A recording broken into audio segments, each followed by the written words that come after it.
বিসমিল্লাহির রহমানির রহিম। অটোক্যাড ক্লাসে আপনাদের স্কুল অফ ক্রিয়েটিভ স্কিলসের পক্ষ থেকে স্বাগত জানাচ্ছি।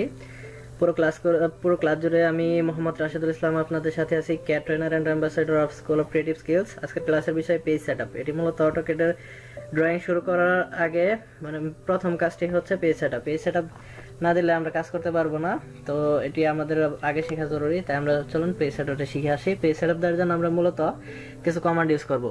সকল কাজ করার জন্য আমরা কিবোর্ড ব্যবহার করব, অর্থাৎ কমান্ডের মাধ্যমে কাজ করব। কারণ অটোক্যাডে বিভিন্ন ভার্সন আছে, বিভিন্ন ভার্সনের বিভিন্ন ইন্টারফেস। এখানে কিন্তু কমান্ডের মাধ্যমে কাজ করলে খুব তাড়াতাড়ি কাজ করা যায়। তাই আমরা কমান্ডের মাধ্যমে কাজ করা শিখবো। তো এখানে পেজ সেটআপ দেওয়ার জন্য মূলত কিছু কমান্ড ব্যবহার করব। সেগুলো হলো ডাইমেনশনের জন্য ডাইমেনশন, ইউনিট, লিমিট, জুম। মূলত এই চারটি প্রথমে ব্যবহার করব, তারপরে অন্য কিছু। ডাইমেনশনের জন্য ডি এন্টার প্রেস করব তারপর কিবোর্ড থেকে, তারপরে ইউনিটের জন্য ইউএন এন্টার প্রেস করব, লিমিটের জন্য LIMITS লিমিটস এন্টার করব, তারপর জুমের জন্য জুম। প্রথমে আমরা ডাইমেনশনের জন্য ডি প্রেস করি, ডি এন্টার। তারপর এখানে দেখেন বিভিন্ন রকম অপশন আছে, কিন্তু আমরা সরাসরি চলে যাব মডিফাই যাওয়ার পর এখানে প্রাইমারি ইউনিট আছে, ইউনিট ফরম্যাটে আছে।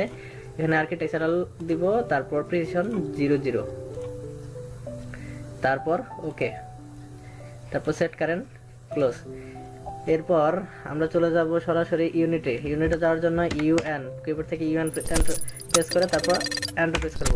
তারপর এখানে অন্য কিছু যদি দেওয়া থাকে তাহলে আমরা আর্কিটেকচারাল দিব, তারপর 00 অথবা যে কোনো কিছু দেওয়া থাকতে পারে, আমরা 00 করে দেব। তারপর ওকে, তারপর হচ্ছে লিমিট, LIMITS লিমিটস, তারপর এন্টার।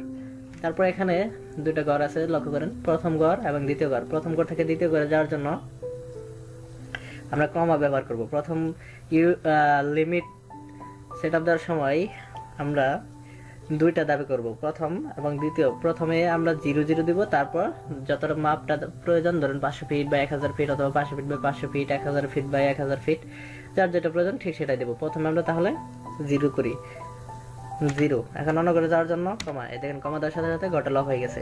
তারপর 0 দেবো। যদি এখন কমা দিয়ে আরেকটা ঘর চলে আসবে, যত কমা দেবো তত ঘর আসবে, কিন্তু আমাদের যেহেতু দুইটা ঘর নিতে হবে তার জন্য এখন এন্টার দিয়ে দিব, এন্টার। তারপর দেখেন এই যে এখন মাপের ঘরটা চলে এসেছে, মানে আমাদের ডাইমেনশন যতটুকু প্রয়োজন ঠিক ততটুকু এখানে দিতে হবে। প্রথমে আমরা এক্স ডিরেকশনে দিব 500 ফিট, আপনাদের যত প্রয়োজন ঠিক ততটাই দিয়ে নেবেন। 500 ফিট কমা, তারপর 500 ফিট এন্টার। এই তো হয়ে গেছে। এখন আমরা জুম করে দেব। জুম করে দেখার জন্য জেড এন্টার, এন্টার, কিবোর্ড থেকে জেড প্রেস করে এন্টার দিব, প্রেস করে এন্টার দিব। তারপর এখানে কিছু দেখা যাচ্ছে না, আমরা দেখা যাওয়ার জন্য আমাদের এরিয়াটা দেখার জন্য কিবোর্ড থেকে F7 প্রেস করব। F7 প্রেস করার পর এই দেখেন আমাদের এরিয়াটা চলে এসেছে। এটা 500 ফিট বাই 500 ফিট এরিয়া।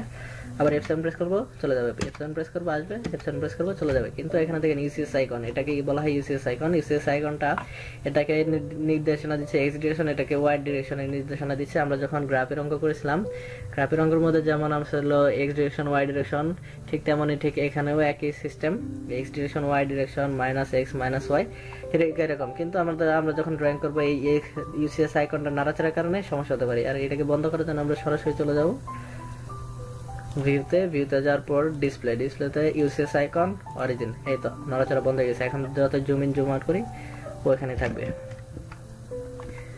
তারপর এখন আমরা সরাসরি চলে যাব ফরম্যাটে যাওয়ার পর টেক্সটাইলে যাওয়ার পর এখানে ফ্রন্ট নেম আমরা করে দিব এখানে যেটা ব্যবহার করবেন। তো টাইমস নিউ রোমান দেওয়ার পর এখানে আমরা 1 ফিট করে দেব। 1 ফিট করে দেওয়ার পর অ্যাপ্লাই ক্লোজ, দুটাই এন্টার দিবেন অথবা অ্যাপ্লাই করে ক্লোজ করবেন মাউসের মাধ্যমে, আপনার ইচ্ছা। তো ডাবল এন্টার করলে হয়ে যাবে। যত ফিট মানে ধরুন আপনার ছোট করে ডাইমেনশন নেওয়া প্রয়োজন, অক্ষটাকে দেখা প্রয়োজন, আপনি কমিয়ে দিবেন, 6 ইঞ্চি দিবেন, 1 ফিট দিবেন। আবার যদি বড় করে দেখার ইচ্ছা হয় তাহলে 2 ফিট 3 ফিট দিতে পারেন, যাই দিবেন, কিন্তু সিস্টেম একই। তারপর আবার ফরম্যাটে যাওয়ার পর ডাইমেনশন তো দেওয়া শেষ। এখন আমরা লেয়ারে চলে যাব। লেয়ারে চলে যাওয়ার পর এটা লেয়ার মূলত যখন আমরা ড্রয়িং করব তখন, কিন্তু আমি একটু দেখিয়ে দিচ্ছি। পেজ সেটআপ মূলত এই পর্যন্তই। এখন লেয়ারে যাওয়ার পর এখানে ক্লিক করে লেয়ার সংখ্যা বাড়াবো।